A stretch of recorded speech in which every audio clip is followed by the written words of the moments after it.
Stand by now for the 8th edition of See It Now with Edward R. Murrow, which originates in the actual control room of Studio 41 in New York City and in Washington, St. Louis, Paris, and Fairmont, West Virginia.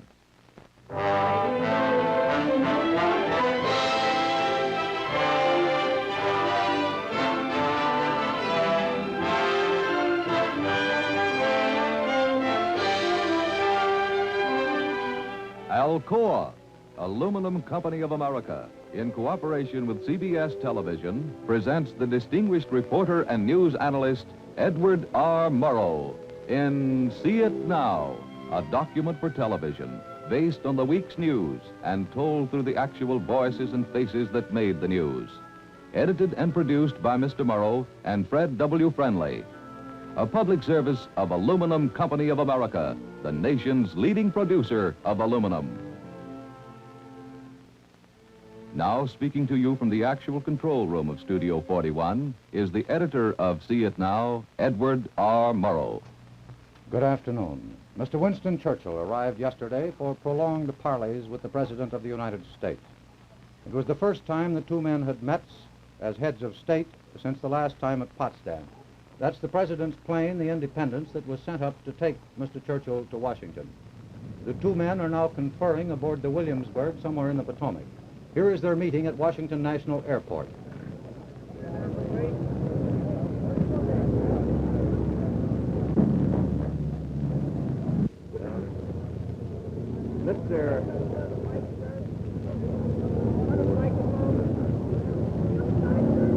No, I'm going to start this ceremony now. You take your pictures. Mr. Prime Minister, I can't tell you when I've had more pleasure than I have this morning in welcoming you as a visitor to the United States of America. I thank you very much indeed for your welcome.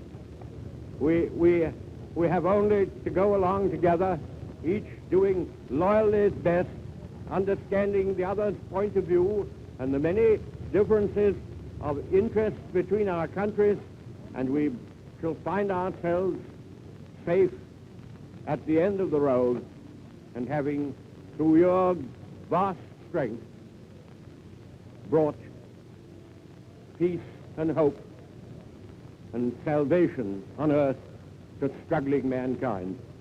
Peace on earth is what we're both striving for. Many senators have spent the last few weeks mending fences while at the same time keeping an ear to the ground. We asked Senator Matthew Neely of West Virginia if we might come down and sit in his office while he conducted conversations with various of his constituents who came to seek advice and counsel. We put our cameras in his office in Fairmont, West Virginia. Senator Neely has been in politics for 44 years, and one of his cardinal rules has always been to take care of the voter, whether in person or by mail. Who says that if you vote for any further increase in his taxes, he will not vote for you next November. What do you wish to say to him? Let's tell him that we do not expect to vote for any additional increases in his taxes in 1952. And perhaps we ought to remind him that I will not be running for any office in 1952. My term does not expire until January 1955. Senator Neely is a longtime friend of West Virginia's mine workers, so it is not unnatural for him to see the district president of the union, Cecil Urbaniak. What's on your mind, Cecil? Senator Neely, just when do you think that the Congress and the Senate of this country is going to pass your mine safety bill? Cecil, in the words of the beloved, famous Helen Keller, when Christians practice what they preach. Thank you, Senator, and I wish you all the success in the world. Thank you, Cecil, and when you come to Washington, be sure to come see me. Thank you, sir. Goodbye. Then a woman visitor, Mrs. Thelma Shaw, a housewife. How do, Thelma? How are you? So glad to see you. I'm truly glad to see you. I can't help but ask you, what do you think about these present scandals in the Bureau of Internal Revenue? In the words of President Coolidge, I'm very much against them. My answer is that I think that every person on the government payroll who has been guilty of crimes of that kind ought not only be discharged, but he ought to be prosecuted, and if found guilty, he ought to be sent to the penitentiary. Glad to see you, Mrs. Shaw, and goodbye. Goodbye. When you come over to Washington, come see me. The last visitor of the day is Bob Mollahan, who is running for Congress. He asks for suggestions. Do at this point. Bob, that is about as difficult as Shelley's "Ask why the sunlight not forever weaves rainbows o'er yon mountain river." But to answer more specifically, the most important thing is to have the voters of these various counties and all the counties in the district for you. The voters on election day are king. Sage advice. If the voters are for you, you're bound to win. This week there was news of the soil, and sometimes in discussing world affairs and atom bombs and the struggle for power, we're inclined to forget that we live by the soil and many people have died to defend it. Out at St. Louis this week, at Monsanto Chemical, there came news of a new development, something called Krilium. So now out along the coaxial cable lab, out to 19 at Monsanto. Hello, New York. This is St. Louis, and here in Lab 19 is Dr. Carol Hochwald, Vice President in charge of research at Monsanto. Dr. Hochwald, how's the weather out there? Well, to tell you the truth, Mr. Murrow, it's pretty horrible. Well, sir, we've heard a lot about Krilium this week. What does it look like? Could you show us? Well, here's a box of it, Mr. Murrow. You see, it's a yellow powder. It's not a fertilizer, but it does condition the soil. Well, now, that's its main purpose, to condition the soil, is it? That's right. Well, could you give us an example, sir? Well, this Wednesday, when you called and said you'd like to visit us today, we planted some radishes in these two plats, as you see before you. One is, this side has been treated, this is untreated. You notice how the consistency of the soil is much better in the treated, whereas in the untreated it's caked and hard and quite compacted. Well, and naturally there's a difference in growth. Well, then, in other words, you've actually changed the structure of the earth. Is that right, sir? Exactly. Let me show you. My two colleagues here that worked on this project, Dave Murray and Mel Hedrick, will demonstrate that. Mel will do the mixing and Dave will do the explaining. Okay, Ted. Mel has some soil here that's been flooded with water, and it's mixed up to the consistency of about split pea soup or something of the kind. In this little vial, I have some of the Krilium, and I will dust it into the mixture while Mel stirs it up. You'll begin to see in a very short time a change in consistency. It's beginning to thicken up, and we're beginning to get crumbs just like you saw in the radish flat a moment ago. Yes, I see. Now, what happens as a result of changing... An even better comparison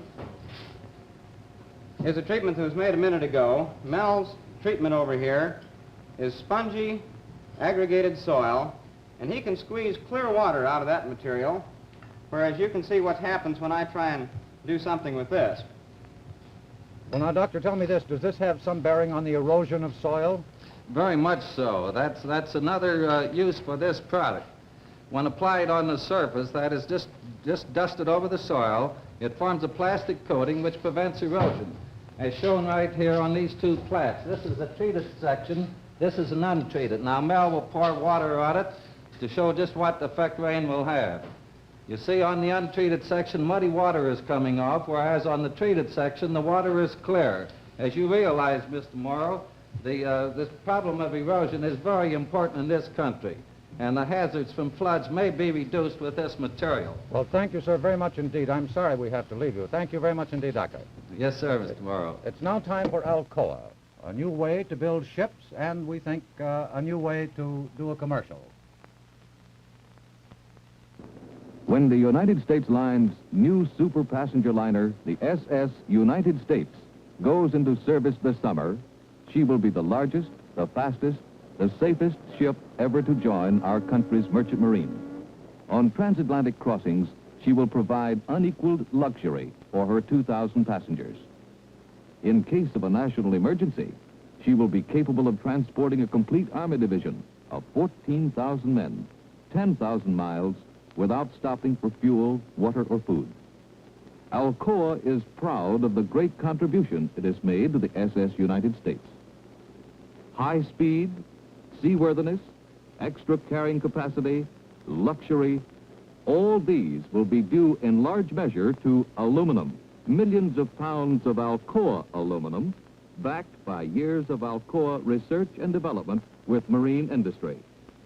In 1930, Alcoa began to study the behavior of aluminum when exposed to salt water, to develop strong and corrosion-resistant marine alloys. Much of the experimental work was carried out aboard the Alumet, a tiny ship that never sailed the seas. Instead, remained at anchor at Alcoa testing stations. From the Alumet came many boats that used aluminum. But the highlight of Alcoa's progress in aluminum for marine use is the SS United States, built by the Newport News Shipbuilding and Dry Dock Company. More aluminum has been used in the United States than in any other structure ever built. Almost everywhere you look, almost everything you touch is aluminum. Tubing for railings, plates for decks and funnels, extrusions for decorative trim, rivets for fasteners, sheets for bulkheads. Almost all forms of aluminum, almost all of the aluminum by Alcoa, because no other producer could have supplied the many kinds of aluminum needed. Aluminum by Alcoa, Aluminum Company of America. It is now just about 1 year since General Dwight Eisenhower took over the command of SHAPE, Supreme Headquarters, Allied Powers Europe. In that time, his office has become a mecca for visiting congressmen and VIPs. Some of them have come out predicting whether he would run or whether he wouldn't. We're not going to engage in any predictions of that kind this afternoon because the general is often disposed to talk about the job immediately at hand. A few weeks ago, this reporter visited General Eisenhower at his headquarters, not to talk politics, but to discover something for all of us about SHAPE. We were given the freedom of his headquarters because the general felt that our cameras and microphones might enable our television audience to walk with us through the corridors of SHAPE and understand something of its mission. Ike's headquarters is in the lovely forest of Marly, some 12 miles west of Paris. A year ago, there was no building here. Ike's office is to the left of the main entrance. Your appointment is for late in the afternoon, but Bill McClure sets up his cameras outside the general's office to watch the flow of visitors.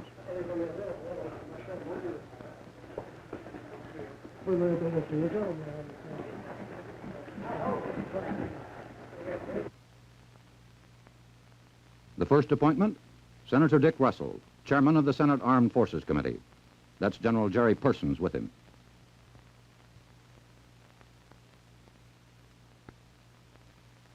Next, Admiral André Lemonnier, the Frenchman who runs the War College for NATO officers. Next visitor, an American diplomat, George F. Kennan, our new ambassador to Moscow. The general's guests are not all high brass. Majors get in, too. It's a tough schedule, and Ike has 12 nations to maintain protocol with. Sometimes the guests are of sufficient stature for the Supreme Commander to go out to meet them. Princess Margaret.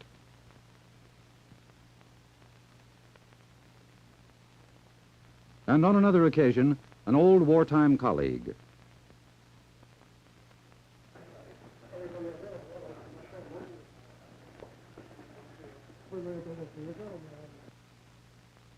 Finally, it's your turn. You ask the question you think most Americans would like to ask. How's it coming, General? Are our European allies doing enough? Many visitors to this headquarters ask, is each of our people doing enough? I cannot answer that. Only free peoples themselves can measure the value to them of their own freedom.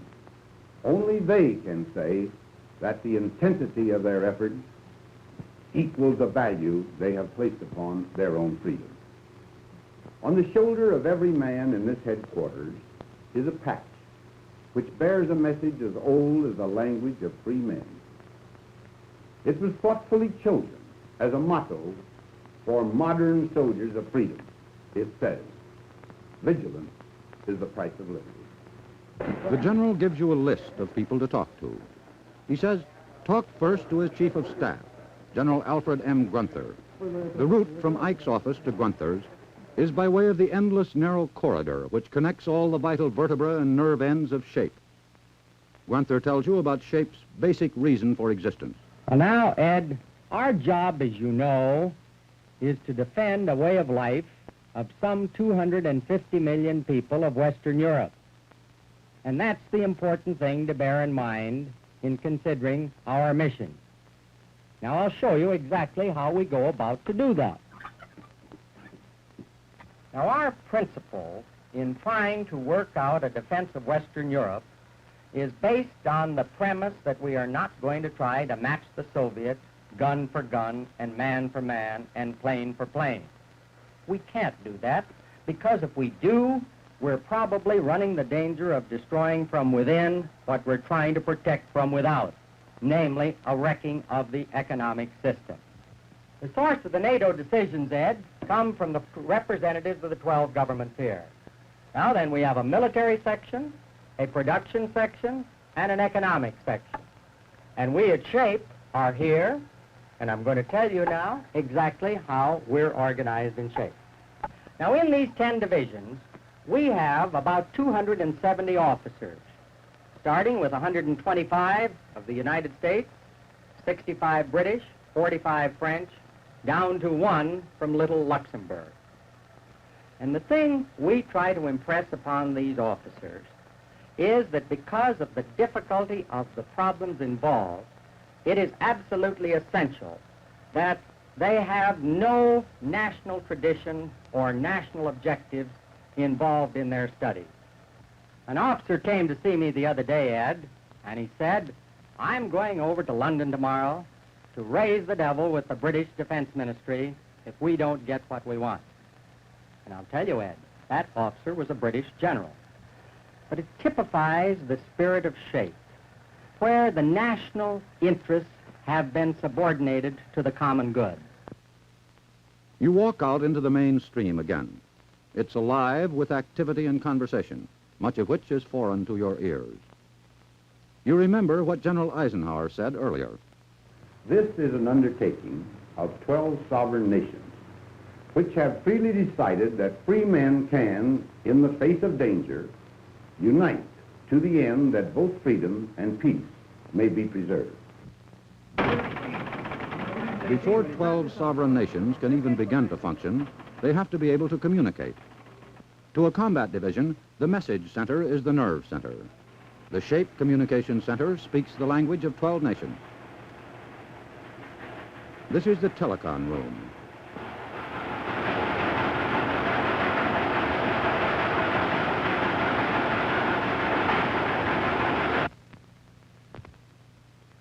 Hello, General Eisenhower's office. We're ready on General Eisenhower's conference call to Washington, D.C., London, and Oslo. Go ahead, please. Another name on Ike's list of people to see is British Major General Francis Festing, a much decorated veteran of the Burma campaign. He explains that there will be no selective draft as we know it, but rather vertical mobilization. What you want is something very, very swift, really geared up to the tempo of what a modern war is likely to be. A good example, I think, is the French system, what they call vertical mobilization. My colleague, Major General Baudet, he can probably tell you the features of the vertical system. Well, as you know, Mr. Murrow, this vertical system of mobilizations is the one in which units are brought up to their war strength by the call-up of local men. What I mean by local men are men of one village or one district. Say you have in the same unit the butcher, the baker, perhaps also the postman. Your next stop, to see an old friend from Korea, Mike Michaelis, one of the greatest regimental commanders north or south of the 38th parallel. His troops said he'd either be dead or be a general. They made him a general. Now he's planning instead of fighting. We are not particularly, we are interested, but not involved in the individual training of a soldier. Our mission comes with the training and standardization of procedures, of tactics, so that an American air group flying over a French division is capable of supporting it, or a Belgian tank battalion is capable of supporting a Dutch infantry division on the ground by use of common parlance and common means, common weapons. We saw this in Korea, where a group of many nations got together and fought. The problem here is much more vast, but can be resolved just like it was in Korea. You leave Shape for a chateau near Fontainebleau. You discover that Ike and Monty think more alike than they did during the late war. Field Marshal Viscount Montgomery of El Alamein commands the ground forces. General Eisenhower had said, "See if you can get Monty to talk about what makes a good regiment." We asked him. Well, Mr. Murrow, there are many points about it, and it's a very interesting question indeed that you've asked me. The real final point of everything is to get confidence of the man in his leader. Now that means you've got to have in a good regiment good officers and good non-commissioned officers. And the men, knowing that, will have confidence in the leadership. The next thing, I think, is the discipline. A man has got to have a good discipline and understand that without good discipline in the regiment, that regiment will not stand steady when times are bad. And the third thing is the training. The training of the man and the welding together of all the men into a cohesion that gives a good regiment in the use of their weapons. So far, all we've seen are Shape's brain and main corridors. But the best brains and the finest staff work and all the paper plans in the world are useless without the human spirit of free men in the field, armed and ready to fight. General Eisenhower knows this and spends much of his time in the field inspecting his troops. His philosophy is this. Great coalitions have often been joined in greed or hatred. Our union seeks nothing that we do not now own. It does not seek to thrust upon others our own systems or beliefs. In this common effort, many advances have been made during the past year. Morale is definitely sturdier among civilians and armed services. In numbers, efficiency, and in spirit, the soldiers, sailors, and airmen of our Allied force have been strengthened. Every reverse the free world suffers. Every cost it must pay, in Korea, Indochina, in any other vital area, has its adverse effect on us. For it is all one struggle, a global struggle. The general is confident, and his confidence and enthusiasm has always been his great strength. But Ike is but one general, and the United States is but one nation. What about the Europeans? Correspondent Dave Schonbrun calls upon France's Premier, René Mr. Pleven. President, what is the situation in France in regard to Western rearmament and General Eisenhower? Well, there's two different questions. I will reply first about General Eisenhower. I will tell you right away that in France, General Eisenhower is the most popular of our generals. French generals? Yes, I underline our, because we feel that since he is the head of Shape, he is our general just as much as yours. And I believe he feels that way too. From the Premier of France, you go to one of France's countless mayors in the tiny village of Orgeval. Mr. Mayor, what about Eisenhower and Western defense? Accès, prenez ces fiches et faites-en la distribution. Le concours américain me paraît... On Ike, the mayor has little to say. On Western rearmament, the aid from America appears to me to be necessary, he says, and we will become again the glorious power we were in my youth. In New York, you ask a cab driver for opinion. In France, it's always a policeman. Eisenhower, for us, Frenchman, is the liberator of the country, and we do appreciate the fact that he left his retirement to take over another job to preserve peace. At a wine cellar near the Bastille, bistro owner Louis the Burgundian talks about Ike. David, everything first. I like very much Eisenhower for all what he has done in the past for victory. But now we need more peace than battles again. more peace than victory. In a village butcher shop, another Frenchman is more demonstrative. The butcher says meat instead of guns.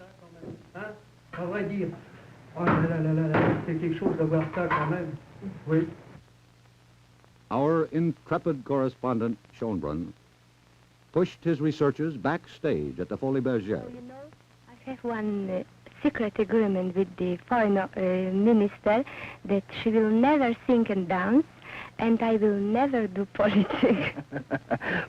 The newspaper this man is reading is Humanité, a communist daily. He leaves little doubt as to how he feels about Eisenhower. You're not sure you like what you hear from the man on the street. The Frenchman is, by tradition, a chronic griper. But you ask Premier Pleven about all this anti-rearmament talk. But when you look at French matters, remember what I tell you now. You must always compare what the French say with what they do. Well, what are the French doing? They have only one battalion in Korea. Schönbrunn asked Eve Curie, the daughter of Marie Curie, the discoverer of radium. Eve Curie, the writer, is not to be confused with her sister, the scientist. Eve is very pro-Eisenhower. Will the French fight if the crisis comes? You know, David, it really is a question that I do resent. I know it comes up all the time, but I would like to point out that the French are fighting since 5 years, since 1946, a very hard, very difficult war in Indochina, where we are losing a lot of people, and I think we are doing a very good job on doing it alone. So I think this is the answer to the question. Well, thanks. Here we tried to combine sound and pictures, not to glorify a man or a nation, but in the hope that when next we hear or see the initials SHAPE, we may have a clearer comprehension of the organization and its mission. On the shoulder of every man in this headquarters is a patch which bears a message as old as the language of free men. It was thoughtfully chosen as a motto for modern soldiers of freedom. It says, vigilance is the price of liberty. This is a bold and dangerous venture. 12 nations banded together, agreeing that an attack against one shall be regarded as an attack against all. It may yet fail for political and economic rather than for purely military reasons. We have made great commitments, 6 divisions, our honor, and some of our great commanders. In due course, we shall have opportunity to examine the air and naval aspects of SHAPE. SHAPE is essentially a bright vision, as bright, and if you like, as hopeless and as promising as when the 13 colonies decided that they could create a United Nations. Our purpose in presenting this program was to give you a little better idea of what those initials SHAPE may mean. Good afternoon and good luck.